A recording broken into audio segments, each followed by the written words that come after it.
أشهر مباركة وفقد موجع.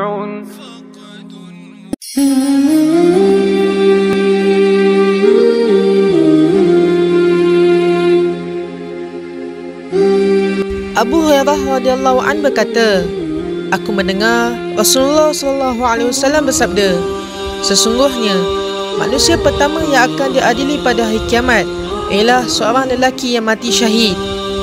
Beliau akan dibawa dan Allah Subhanahu wa taala menunjukkan kepadanya nikmat-nikmatnya dan lelaki itu mengakuinya. Lalu Allah bertanya, apa yang telah engkau lakukan dengannya? Lelaki itu menjawab, aku telah berperang di jalanmu sehingga aku mati syahid. Allah Subhanahu wa taala menjawab, engkau dusta. Sebaliknya, engkau berperang agar engkau dipanggil pahlawan. Sesungguhnya engkau telah dipanggil dengan gelaran itu.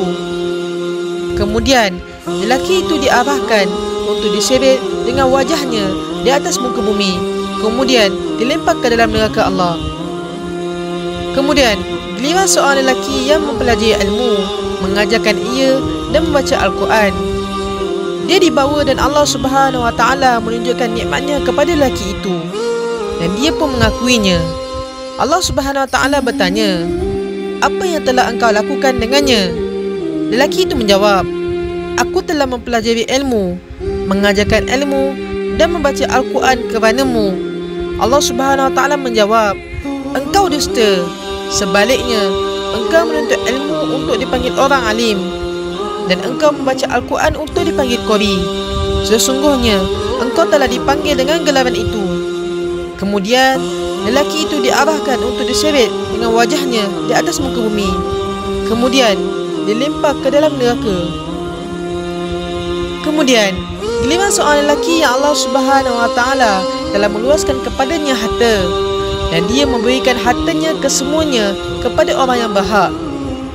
Dia dibawa dan Allah Subhanahu wa taala menunjukkan nikmatnya kepada lelaki itu dan dia pun mengakuinya.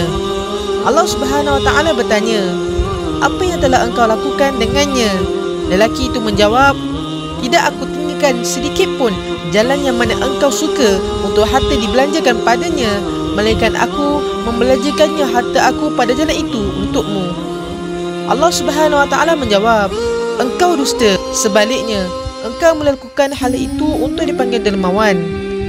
Engkau tidak mendapat gelaran itu. Kemudian lelaki itu diarahkan untuk diseret dengan wajahnya di atas muka bumi, kemudian dilempar ke dalam neraka. Hadis ini riwayat oleh Muslim.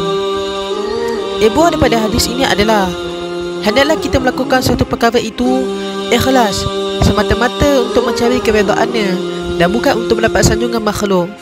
Semoga Allah Subhanahu wa taala memberikan kita kekuatan untuk melakukan ketaatan kepadanya demi mencari keredaannya.